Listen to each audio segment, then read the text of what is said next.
It's actually crazy that I got my hands on the Pixel 10 Pro XL. So I've been using this phone for the past 1 week, and I have to say it really surprised me in ways that I never would have thought. So this is my take on reviewing the Pixel 10 Pro XL. So enjoy.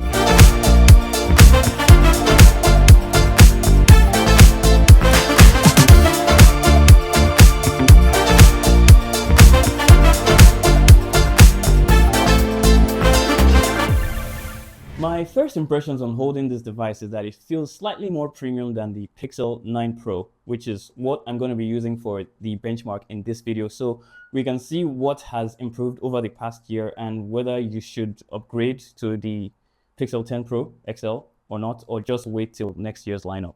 All right, to keep things simple, I'm going to be going over these categories so we can test each feature side by side for both devices so we can see, what's got better and what might have gotten worse over the year. So for the build quality, this one is quite simple. There are a lot of similarities from last year's devices. I mean, obviously they use pretty much the same design, except for the power button and volume button being slightly wider, which I love, and the camera housing being slightly larger than before.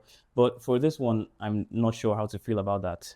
I kind of like the borders around the Pixel 9 Pro. It kind of gave it this even and balanced look. But for the Pixel 10s, it kind of makes me feel uncomfortable how thin these borders are. But regardless, it's still pretty. Apart from that one small gripe, there really isn't anything else to be mad about this phone's build quality. It's way more solid than the previous Pixels, and overall, I'd say it's a win. Now, onto the screens. Pixel phones have been carrying the industry's best screens for a while now, and that includes the Pixel 10 Pros.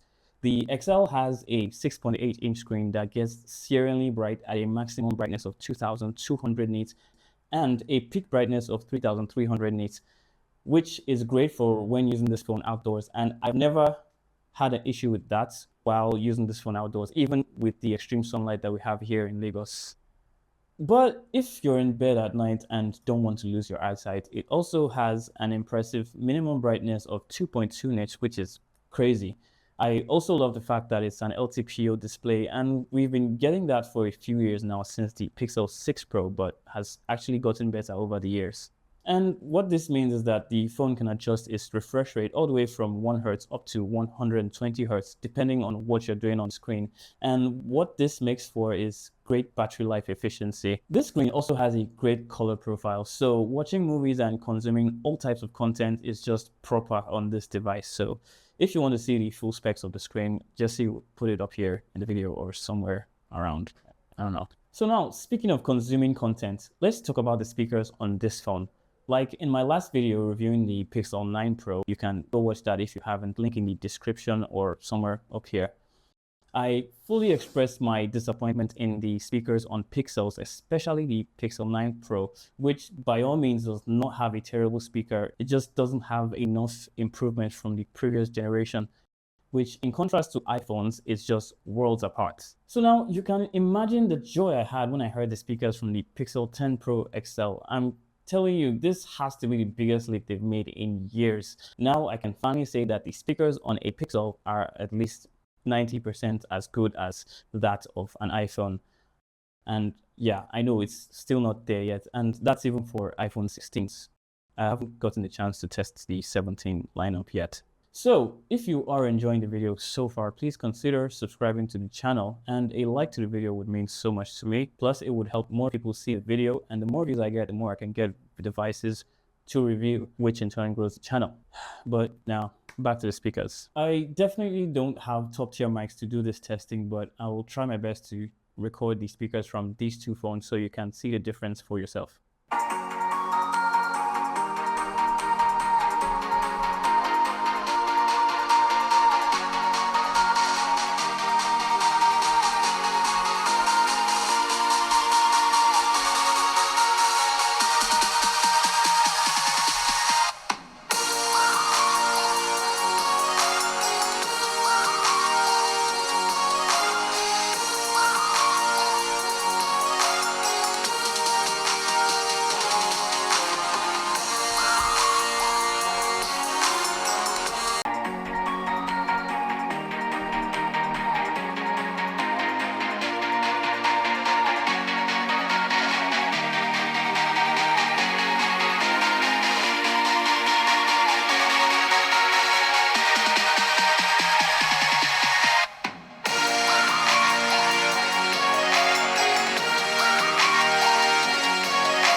And now the next thing to the speakers is the microphone on the Pixel 10 Pro XL. In this department, I'm also happy with the improvement they made here. The mics now have a clearer and punchier sound and can block background noise quite well, even when recording video.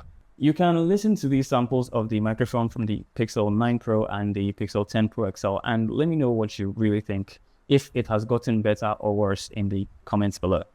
So this is a comparison between the main sensor of the camera from both phones.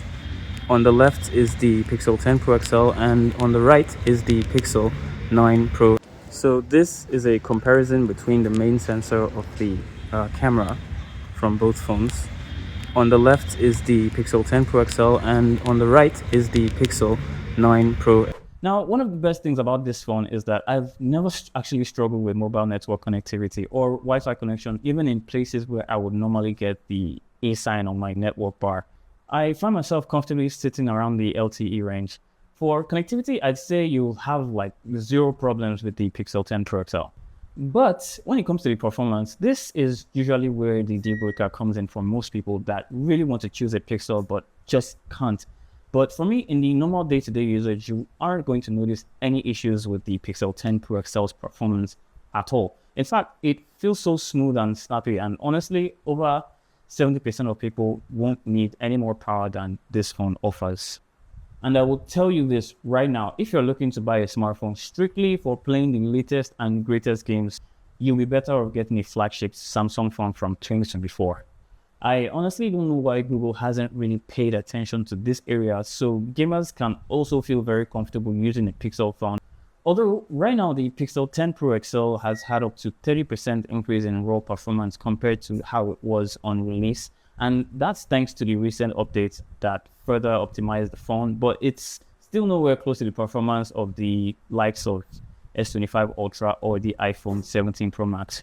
Now we hope and pray that we see a massive improvement on the Pixel 11 lineups this year. Also, I did try to play some games with this phone. I loaded up Call of Duty and honestly, Google did a great job optimizing this phone because despite benchmark scores showing it underperforming compared to other phones, it really doesn't show that at all when you're actually playing games because it doesn't flinch. There might be a few frame drops here and there, but overall I'm happy with this since I'm not even a big mobile gamer because I can barely see anything on that tiny screen. Okay, now onto the interesting parts, at least for me. Let's talk about what it's like to take photos with the Pixel 10 Pro XL. I honestly just love taking pictures with this phone because of how effortless it is to get great shots of literally anything, especially with the loads of camera features that take your photography up a notch. My personal favorite being the new 100x AI enhanced zoom, which looks so close to magic, that is in the right conditions. Now, if you take a look at these samples, you'll notice very little difference with the Pixel 9 Pro and the Pixel 10 Pro XL. The main difference only being that the Pixel 10 Pro XL produces slightly more color accurate and sharper images with a little bit better dynamic range and noise reduction. Alright, for videos, the Pixel 10 Pro XL actually takes very impressive video and can shoot up to 8K 30 FPS. That is with the help of Video Boost, which is a feature that Pro Pixels have that allows them to take videos with more info than usual and then upload that to the cloud to get processed so you can get features like upscaled 8K videos, improved colors, better dynamic range, and insane night videos that just wipes phones like the S25 Ultra off the board. And it's quite amazing when you actually see it in action. Also, my favorite part, with the Pixel 10 Pro XL, you get another feature that you currently cannot find on any other smartphone, and it's called dual conversion gain, which is a sensor technology that captures high gain and low gain readouts simultaneously in a single exposure, merging them together to get true 12-bit raw video, which is a much higher dynamic range, cleaner shadows, and smoother colors, making it a significant upgrade for mobile cinematography. Personally, I haven't gotten to test out this feature because you need a special third-party camera app to utilize it, and I definitely will, and then share with you guys what I find out. But in theory, this should allow you to get very close to digital camera levels of footage from this device. I won't be surprised if I start seeing more of this in phones that come out this year. But apart from all these special features, for day-to-day usage, the video from this phone stands among the top tier of phones, only truly rivaled by the iPhones. If you made it this far into the video, you are literally the best, and a sub to the channel will be amazing. But anyway, thanks for watching, and I will be expecting you in the next video. Cheers.